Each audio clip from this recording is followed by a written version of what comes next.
name and the capacity in which you appear today. Good afternoon, Chair and the committee members, Senator Chandler. Thank you for having me today. My name is Rana Dadpour, and I am joining you today as a representative of AUSIRAN, Australian United Solidarity for Iran. Thank you, Dr. Dadpour. I now invite you to make a short opening statement, and at the conclusion of any remarks, I'll invite members of the committee to ask questions. Thank you very much. Before I start, I would like to acknowledge the traditional owner of the land I'm joining you today. The Kuku-Yalanji people here, I would like to pay my respect to the elders, past, present, and the future.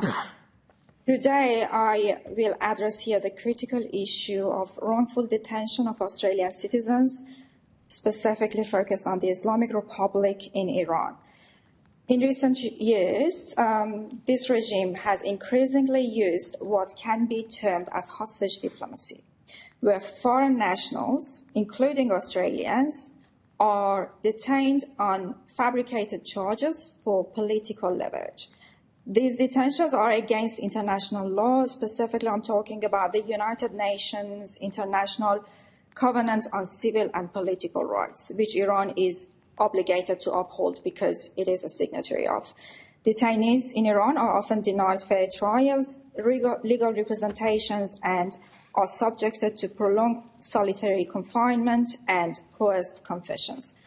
Wrongful detentions are not only a violation of individual rights, but also a strategic tool of political coercion that undermines global human rights standards.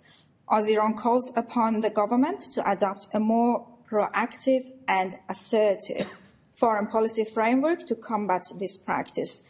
As outlined in our submission, we recommended targeted sanctions against officials and entities, specifically within the Islamic Revolutionary Guard Corps, or IRGC, who are responsible for orchestrating wrongful detentions in Iran.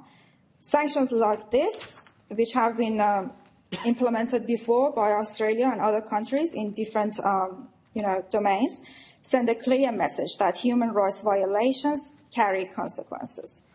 Second, we propose that the designation of the IRGC as a terrorist organization in alignment with actions taken by the US and Canada to further isolate those responsible for this kind of abuses. Third, a re-evaluation of Australia's diplomatic approach to Iran, specifically the regime in Iran, Islamic Republic regime, utilizing both multilateral forums such as the United Nations and also partnership with allies, which will help us to ensure a collective international pressure will be brought to bear on the regime in Iran to hopefully respect human rights. My teammates and our team in AUSIRAN advocates for a consistent, clear, and cohesive strategy, which is crucial in addressing the evolving tactics of hostage diplomacy by the Islamic Republic regime. AUSIRAN believes that a policy framework that includes firm deterrent measures, such as targeted sanctions, as described in our submission, is essential not only for responding to wrongful detentions, but also for preventing them. Our recommendations are based on a commitment to uphold human rights and also protect Australian citizens abroad. We urge the committee to please consider these measures as part of a broader strategy to deter wrongful detention practices and ensure that Australian citizens are safeguarded against these type of violations. Thank you very much for your time. Thank you, Dr. Dadpour. You mentioned in your opening statement that we know that the IRGC engages in terrorist activities and actively funds and trains extremist groups abroad, but what role do they play in the arbitrary detention of foreign nationals in Iran? Wrongful detention of foreign nationals is nothing new in Islamic Republic of Iran. Since the 1979, when they attacked the U.S. embassy and took hostages all the people who were working in the embassy there. It started from there. And since then, we have seen several cases of foreign citizens and also dual nationals who have been taken hostages by this regime in Iran. There have been several cases. One of the most famous one, as you know, Dr. Kylie Moore Gilbert. She has been also subjected to this violation of human rights and subjected to gross abuses by this regime, and IRGC as well. It's nothing new. It's been there since the beginning of this regime, and it's been continuing. It has turned into actually a policy by which they're trying to leverage political points, I would call it, political points, and get what they want from international community and other governments. And is it your view that in the absence of a more robust framework in Australia that publicly signals how we deal with wrongfully detained citizens overseas, that enables regimes like the IRI regime to be able to get away with this behaviour if there are no clearly set out ramifications if they do wrongfully detain our citizens in Iran? Senator, I do think so. I do think as long as there are no clear measures on explaining exactly how and based on what values Australia is going to react to this kind of behaviour, the IRI regime and IRGC will keep using this because they will realise that there are no consequences, or at least there are no specific frameworks to measure any consequence for those. So they will think that they can get away with it in some senses, and that will not deter future hostage-taking by this regime. But not only it won't deter it, but also I think it will encourage it. They will think that the Australian government cannot or will not act in a strong, assertive manner to this type of behaviour, and therefore that that assumptions by them will lead into more hostages being taken from the Australian citizens and dual nationals as well. The Australian government has Magnitsky sanctions at its disposal to use against individuals and organisations involved in human rights abuses. Do you think those sanctions should be used in cases of arbitrary detention? I do believe so, yes, and as we outline in our submissions, I do think that these sanctions should and can be used, to deter hostage diplomacy. As long as I'm aware, the themes that autonomous sanctions of Australia has been used are based on providing weapons of mass destruction, cyber incidents, and also serious violation and abuse of human rights, and also serious corruption. These two themes can be linked to hostage diplomacy of the Islamic Republic regime very directly. It is a violation of human rights, this type of arbitrary detentions, and also because detainees haven't been provided with, proper legal support or any type of legal representations, then that could also be serious corruption as well. Dr. Dadpour, in your submission you state that Australia should reevaluate diplomatic relations with the IRI regime.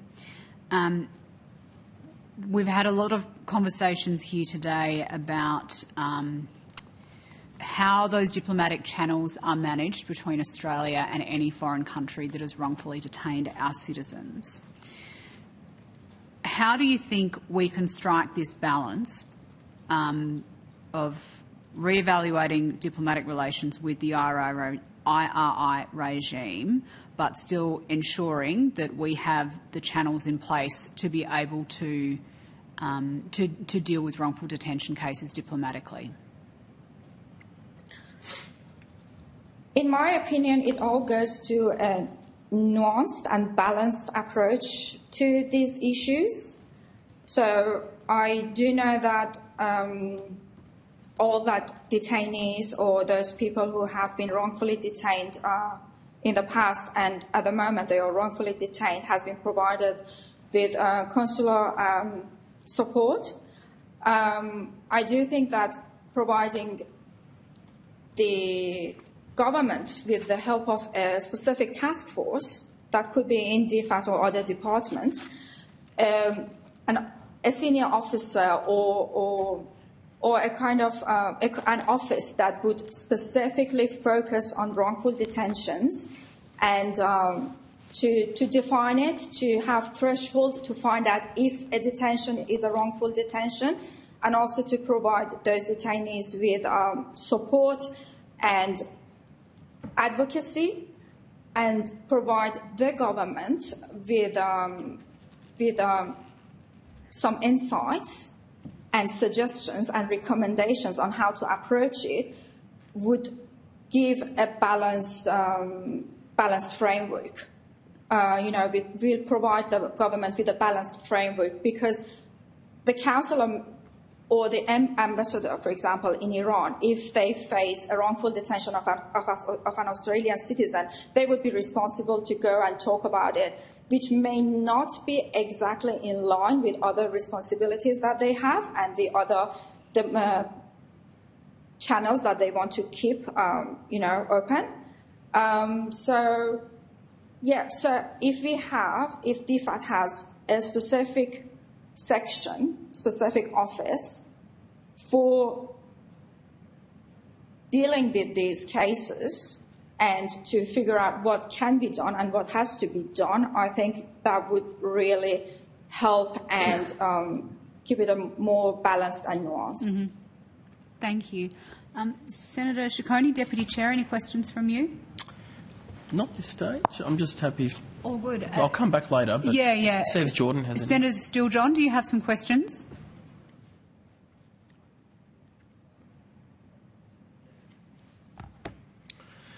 I most certainly do, Chair. Wonderful. Thank you. So much. You have the call.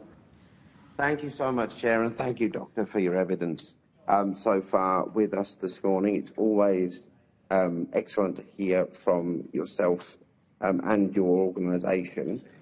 My first question goes to the issue of your submission. You've mentioned in the submission the role of the Islamic Revolutionary Guard Corps in wrongful detentions of individuals in Iran. Would you please be able to go into some more detail for us about the role that the IRCG, I nearly accused the Royal College of General Practitioners of being involved in wrongful detention, plays in wrongful detention of Australians overseas? Hi, Senator John. Yes, sure. Look, the role of IRGC in the politics in Iran can seem very complicated. So it's not that I'm trying to say that it's only them who are responsible for that. Definitely, there have been cases that they've been responsible for that. For example, the case of the Dr. Kylie Moore Gilbert. I read her book and how she described her, communication and encounters with officers of IRGC, specifically trying to, coerce her into wrong confessions and things like that. IRGC is very rooted in the politics and specifically foreign politics in Iran. And they have been responsible for several violations of human rights and human rights abuses, not only inside Iran, but also out of the country. As you know, there have been several officers of the IRGC who have been already sanctioned by the Australian government for violations of human rights, for abuses, the gross abuses that they've committed, for providing drones, for example, to Russia, or the cyber attacks that they had and foreign interference in Australian, domestic sphere. So what I'm trying to say is that IRGC is guilty. The degree of the guilt in every single case might be different, but it's there, and it is one of those bad faith actors that we're trying to get recognized in Australia. Thank you. And considering, Doctor, the IRCG's unique position as a quasi-government body, what difficulties have you seen in dealing with cases of wrongful detention instigated or given effect to by the IRCGC?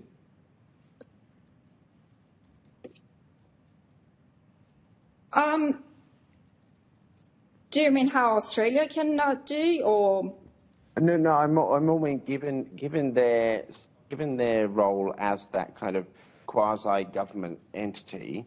I'm interested to know from you what additional difficulties that creates when dealing with a case of wrongful detention in which they are involved.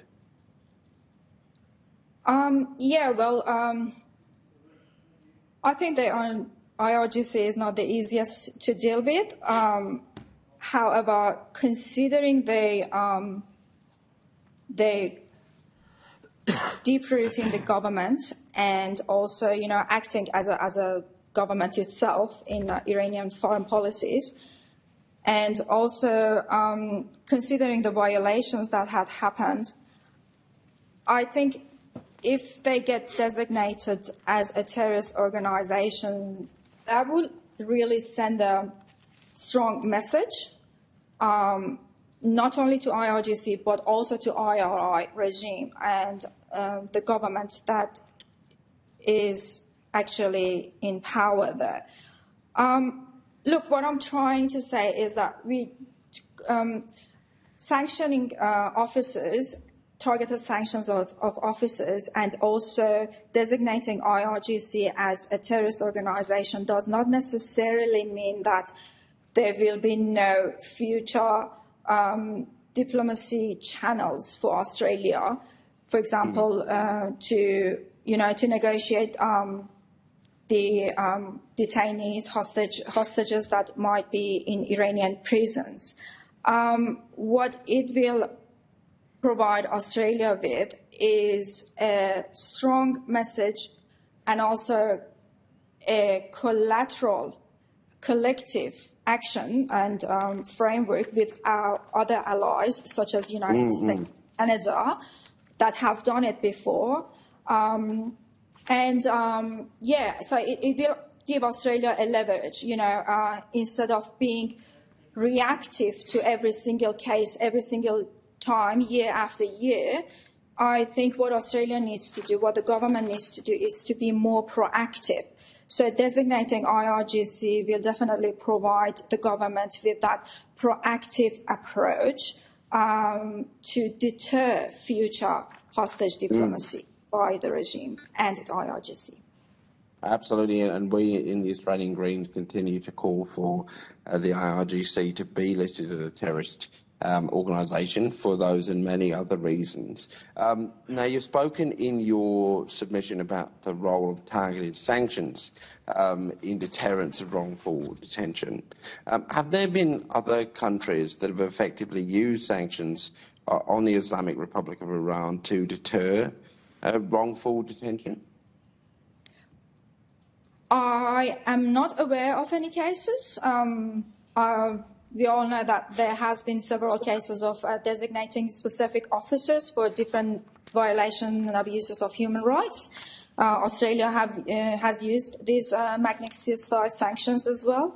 But in terms of, specifically in relation to hostage diplomacy, I am not aware of any.